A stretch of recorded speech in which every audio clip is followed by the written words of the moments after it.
Lillian Carter stood beside her husband Harold, smiling as they prepared to cut their 60th anniversary cake. Unaware to the guests, she was about to expose the affair he had been hiding for nearly a decade, with the woman living just next door. This shocking revelation didn't happen in private.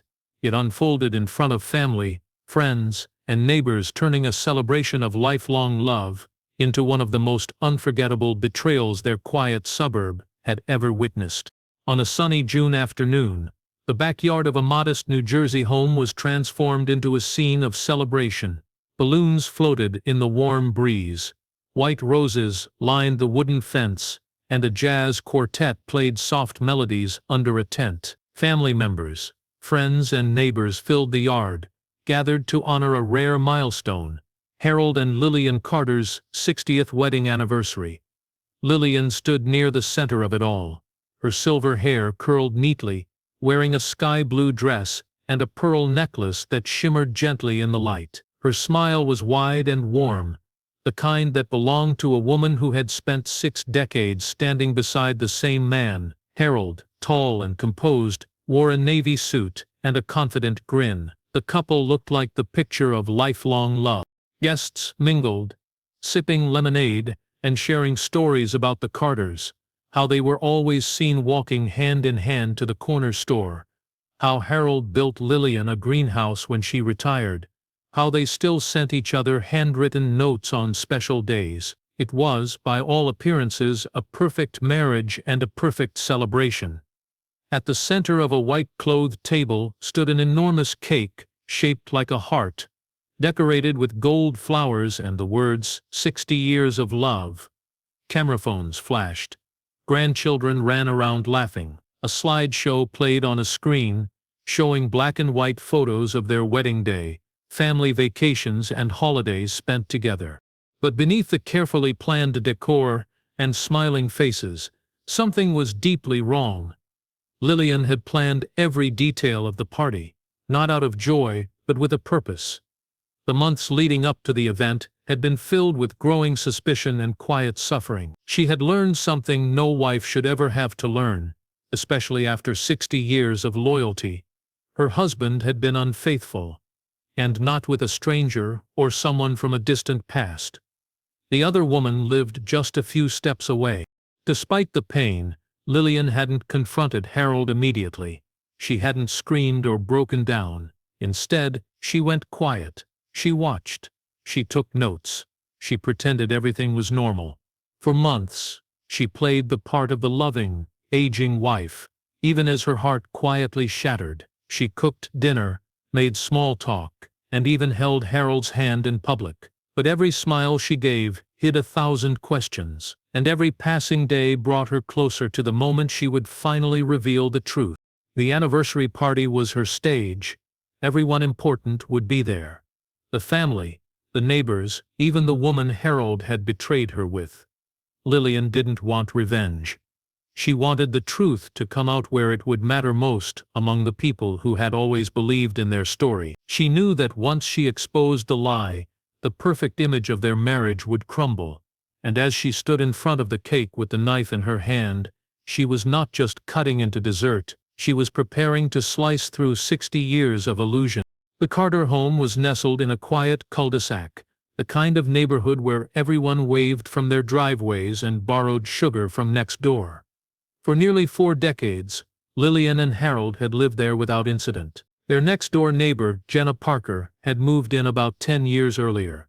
She was a divorcee in her early 50s, lively and well-liked in the neighborhood. With her sharp bob haircut, floral sundresses, and infectious laugh, she had an easy charm that made her popular among the community. To most, Jenna was friendly, helpful, and harmless.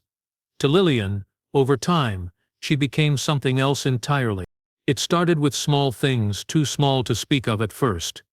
Lillian noticed how often Harold offered to take out the trash when it wasn't his usual chore, and how long he would linger by the side fence where Jenna often gardened. Sometimes he'd come back inside with a flushed face and no explanation. Other times he'd mention seeing Jenna by chance, offering up just a little more detail than necessary. Lillian began to feel something shift, something she couldn't quite name but could not ignore. One afternoon, while sipping tea in the kitchen, Lillian watched through the window as Harold leaned in too close to Jenna. It was brief, just a touch on the arm and a shared laugh, but it sent a chill through her. From then on, she began observing more closely. Harold started taking long walks without telling her. His phone never left his side, and he suddenly became more conscious of his appearance. Lillian knew her husband better than anyone. These were not just coincidences. Still, she told no one. Instead of confronting Harold, she started collecting quiet pieces of evidence. She saved odd receipts she found in his coat pockets. One from a local motel, another from an out-of-town restaurant they had never visited together. She took photos through the kitchen window, catching fleeting glimpses of Harold slipping through the gate toward Jenna's yard. Once she watched him sneak out late in the evening, only to return an hour later, his shirt untucked and his expression distant. Lillian's heart ached, but her mind was clear. She was no longer unsure. Harold was having an affair, and the woman he chose wasn't just some stranger. It was the neighbor she had once invited in for coffee, the one who had smiled at her grandkids and waved at her from across the lawn. The betrayal cut twice as deep. Lillian found herself caught between rage and restraint. She didn't want to explode in private. That would give Harold room to lie, to explain it away. Instead, she waited. She started writing everything down: dates, times, observations. She even borrowed a voice recorder from her grandson and began placing it near Harold's favorite chair, capturing hushed phone calls and whispers he thought were safe. Each day brought her closer to a decision. The anniversary was approaching, and Lillian saw it as more than a celebration. It would be her moment, not for revenge, but for revelation. A carefully staged, undeniable confrontation, and no one, not even Harold, would see it coming. The afternoon sun had dipped just enough to cast golden shadows across the backyard, making everything glow a little brighter. The celebration had reached its peak. Children laughed by the lemonade stand. The band played a soft tune from the 1960s, and guests circled the massive heart-shaped cake positioned at the center of the garden. Cameras were out, ready to capture the highlight of the day. Lillian and Harold stood side by side, hands gently placed on the silver cake knife. It was the perfect image of enduring love, or so everyone believed. Lillian's smile never wavered, but behind her eyes, something cold stirred. For months, she had been preparing for this exact moment. Not the cake cutting, but the unraveling. The truth she had quietly gathered piece by piece was now about to be unleashed. Not in anger, but with the precision of someone who had waited too long to be fooled any further. As Harold leaned toward her, perhaps expecting a sweet speech or another photo, Lillian calmly stepped forward and tapped her glass with a spoon. The soft clinking sound silenced the chatter. Dozens of eyes turned toward her. The band stopped playing. Iriorn anticipated warm words, a tribute to 6 decades of marriage. Lillian's voice was steady, her tone even. She thanked everyone for coming, for sharing in what should have been a joyous day. Then she paused. From underneath the table, she pulled out a cream-colored envelope, thick and slightly worn at the corners. The crowd grew still, uncertain. Lillian opened the envelope and held up a stack of photographs, each one printed clearly, deliberately. The first photo showed Harold behind the garage, kissing Jenna Parker, their faces close, hands tangled, gasps, through the yard. Another photo showed them in Jenna's living room, framed by her floral curtains. One by one, Lillian handed the images to her daughter, who stood frozen beside her. Then came the receipts, hotel bookings, restaurant bills, even a room service note, signed in Harold's name. She pulled out a printed transcript of text messages, unmistakably intimate and inappropriate. Some guests turned away, unable to look. Others leaned closer in disbelief. Jenna, who had been standing near the buffet table with a glass of red wine, dropped it. The glass shattered against the concrete patio, and all eyes turned to her. Her face turned pale, her mouth opened slightly, but no words came. She looked toward Harold, who stood still as a statue, his expression unreadable. The silence was suffocating. Lillian didn't yell. She didn't cry.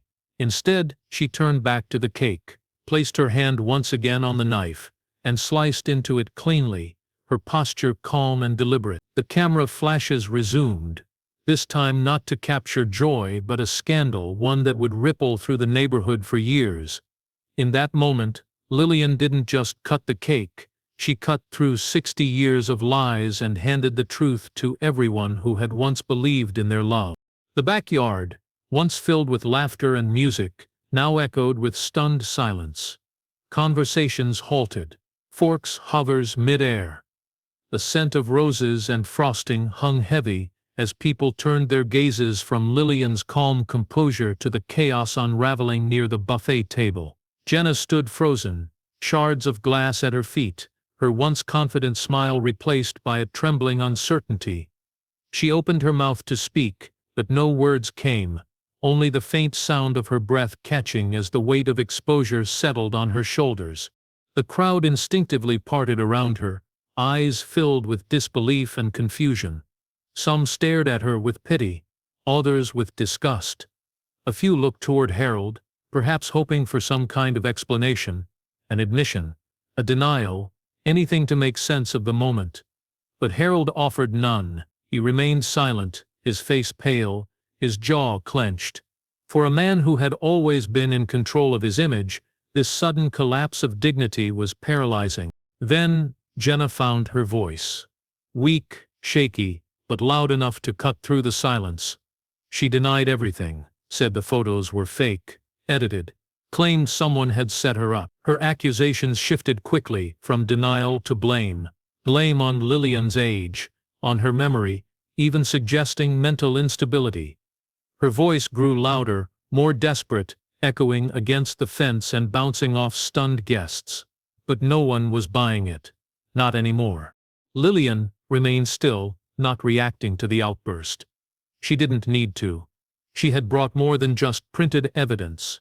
She had recordings. She had surveillance videos on a USB drive now safely tucked into her son's pocket. Her son, a police officer who had stood quietly at the edge of the garden until now, stepped forward. He didn't speak either. He simply nodded at his mother and walked Jenna to the side, gently but firmly, not to arrest her, but to prevent any further. At that moment, the emotional damage was already done. No law had been broken, but trust, marriage, and the image of an entire family had been shattered beyond repair. Harold, still silent, suddenly turned and walked out through the back gate without a word. His departure was as quiet as his betrayal had been. People watched him go, but didn't follow. It was as if no one knew what to say to him anymore, not even his children. A man once held in high regard was now simply a shadow slipping into the evening. The party dissolved slowly. Guests mumbled their goodbyes, unsure whether to hug Lillian or avoid her eyes. Some offered their support. Others hurried out, uncomfortable with the raw truth that had just unfolded in front of them. The music never resumed. The cake, half-eaten, and now symbolic of something broken, sat untouched. Lillian didn't cry. She helped her granddaughter gather the plates and smiled politely as the last guests left. Her hands were steady. Her voice never wavered. What she had done wasn't for revenge. It was for clarity, for closure. And now, finally, there was nothing left to hide. 2 days passed after the anniversary party, and Harold Carter was nowhere to be found. He hadn't come home, hadn't called any of his children, and hadn't checked in with the neighbors. His phone was off, his car gone, and not a single person in the family knew where he had gone. Lillian, however, didn't panic. She didn't call the police or ask anyone to look for him. She knew Harold too well. He wasn't missing. He was hiding from shame, from confrontation, from the truth he could no longer escape. Speculation filled the family group chats. Some believed he had gone straight to Jenna's house, though her porch remained dark and untouched.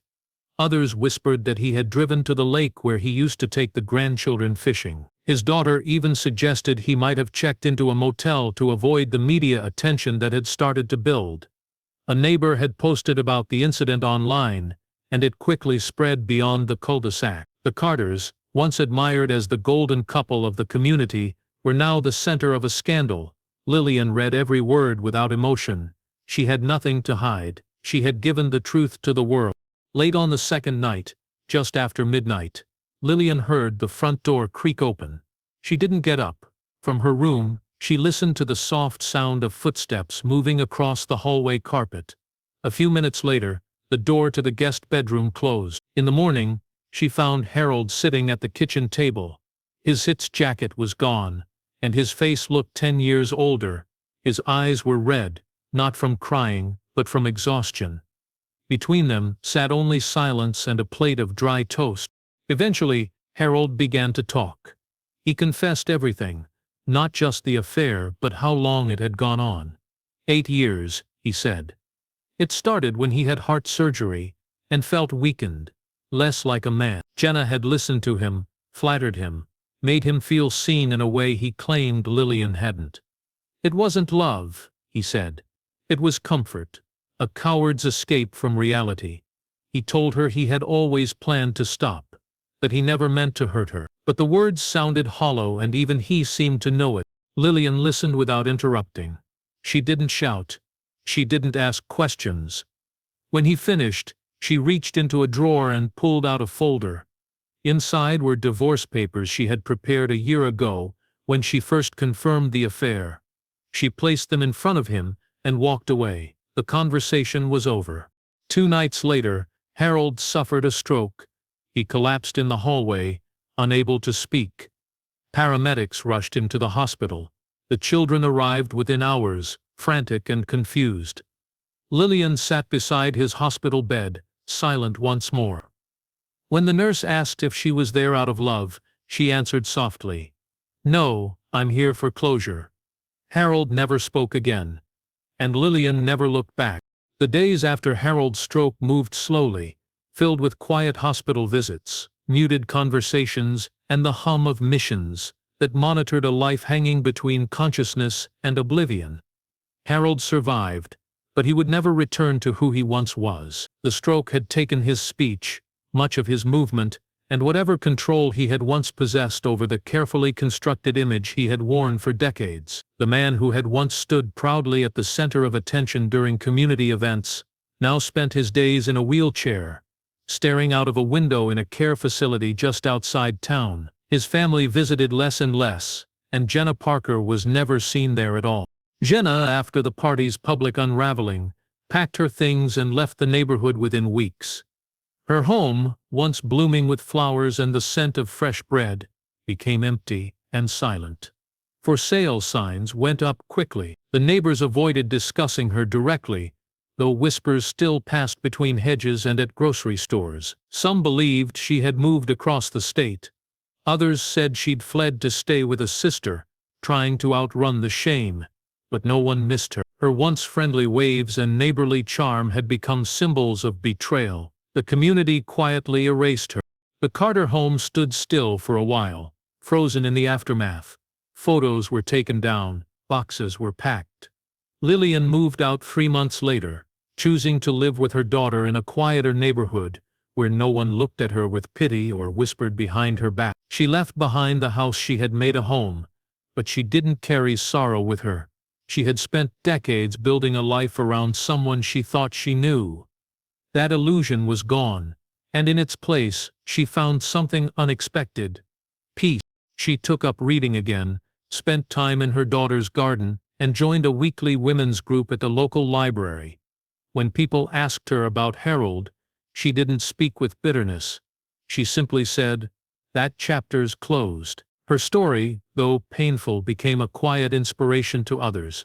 Proof that truth, no matter how late it arrives, still matters. Lillian never remarried. She said love didn't need to be replaced, it just needed to be understood. 1 year later, on what would have been their 61st anniversary, Lillian walked into a local bookstore. She browsed calmly until she reached the magazine section. There, on the cover of a true crime publication, was her own story, retold, recaptured, and now shared beyond the borders of her former neighborhood. The title was bold: 60 Years of Marriage, One moment of truth. She picked it up, read the first few paragraphs, then smiled, not out of pride, but from a quiet sense of finality. She didn't buy the magazine. She didn't need to. She already knew how the story ended. And more importantly, she knew that the rest of her life no longer belonged to anyone else's choices but her own.